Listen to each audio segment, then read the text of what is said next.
Everybody, let's do a no-kill update, but first I want to show you what I got in the mail today. If you're not a subscriber, this is Brian from the East Terminal Railway. I got this in the mail with a really nice note. Let me show you what it says here.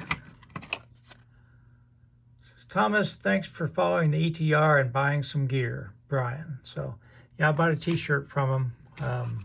I really enjoy their videos, and it just shows me what a really class person he is, he and his son. I really hope they succeed in their endeavor. So let's get into what I'm going to be working on and why I'm not going to be showing you Oak Hill anytime soon. All right, so real quick, you know I've moved the gas station, so I'm incorporating the gas station into the scenery. I'm working on the brickyard back there. You can see my freight house has been destroyed, and I'll talk about that in another segment of its own. And what I'm going to talk about today is the trouble I had with this turnout in the last operating session that I posted. So let me show you what it's doing and what my fix is for it. So I've been running trains no kill now for a while, but I hadn't ballasted a lot of this track. So when I ballasted this turnout, didn't think anything about it. But the first time I tried to run a train through it, the back truck of the locomotive kept picking the points. So the front truck would make it through okay. That's only when I'm going straight. Let's see if I can do it here. Front truck, no problem. Back truck picked it, and you can see now it's going down the siding. And so I worked and I worked and I worked and I worked on that thing the other day when I was trying to film it. But just could not get it to work.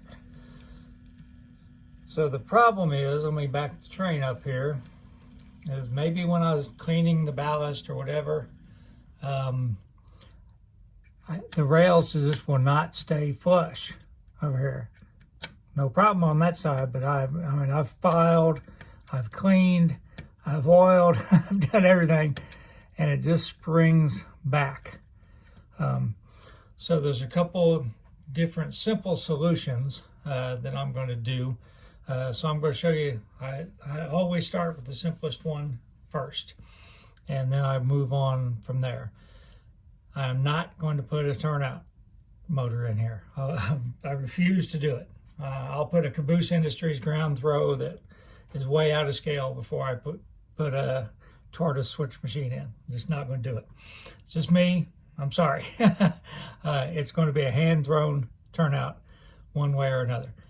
So let me show you what I did here. So this is a piece of piano wire right here. So I've drilled a hole in the throw bar and a hole back here. Actually, I've got holes in these other two ties also, but man, it's in end scale especially, it is really difficult to get this thing right. This is actually the third one I made because the ties are so close in end scale. It's really tough to get, you know, if you just have one here and one here, that piece is just really short. So what that does is it acts like a little spring, centering spring, and it holds the rail back against it. So I can paint it, you know, rust or whatever. So now let's see what the train does when I go through it. I still have to make sure that it's really flush.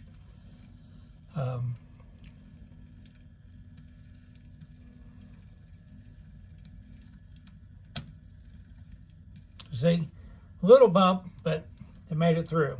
It wasn't doing that at all the other day. So I just have to make sure that it's seated all the way, and I should be okay. That's what I'm going to go with for now. It's really not even noticeable. And actually, I've done that before back in the 80s when my first end scale layout. I was using the Shinohara track. I did sort of the same thing. It's not my idea. I'm going to put a picture. There's a YouTube video of an HO video that shows how to do it and really details how to do it a little bit more. So in case you want to do it yourself. But so I'm not claiming any original idea here, and I'm not going to show you how to do it because, like I say, I'm not going to do a video where you can 5 other guys have already done it on YouTube. I'll tell you where to find their video because they deserve the credit for doing it more so than me. So I'm just not going to post a video rehashing somebody else's work, put it that way. So that's how I'm going to go with that. And if it doesn't work, I have another idea, but I'll cover that when it comes to it.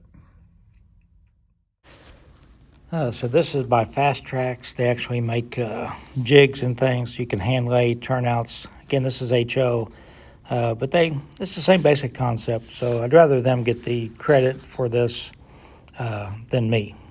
So watch that if you're interested in doing this. So let's talk about the freight house. Back before I decided to build Oak Hill, I was researching other areas to model, and one of the areas I considered was Durban, West Virginia. And this depot was there, which is a C&O depot. That's where the Western Maryland and the C&O interchanged. I decided there just wasn't enough traffic there to warrant a model railroad. But before I had decided that, I had gone ahead and ordered 2 of these kits from Blair Line, which were the C&O depots I was going to kit bash. It wasn't going to work because even the 2 of them together are not long enough to make the C&O Durban depot. But I decided to use these kits since I already had them as the basis for Oak Hill, even though they didn't fit exactly. So here's the freight house at Oak Hill. Notice what area I have circled. Distance between the top of the door and the edge of the roof. It's board and batten siding, but there's trim underneath it, which is a different type. And here's my model. Notice the distance between the door and the roof. I didn't notice it when I was building it. Once I saw it, I couldn't unsee it. It just did not look right to me. It's just way too tall. So I'm going to rebuild it. And the only way to really make it look right, since the freight house was built at the same time as the depot, is to use the same kit to kit bash this again. So finally, the big project I'm working on, well, the other big project, is the brickyard. Start with the loading dock. I've got the walls cut out, with the windows cut out. I bought a bunch of windows from I assume it's Tishi Train Group. Got them today and sent these nice catalogs. I had no idea they made decals like this. So it's a really nice catalog. I'm going to probably be buying some more stuff from them. But the windows are really high quality. But, when I'm working on this kind of stuff, if I'm running trains, I don't want to show you a bunch of stuff piled on the layout. So I just am going to just run Chillicothe for a while until I get some of these projects done to where I can, then reintroduce you to Oak Hill with a little bit more done on it. And I don't have to keep picking up stuff and putting it away and everything. I can sort of keep materials here while I work on it. So that's it for this update. Hope everybody is doing well, staying safe, and I'll post another operations video this weekend. Ah, but wait, there's more. Here's a video of Tux playing fetch. He'd already done it a few times before I picked up the camera. So, we have some talented animals here.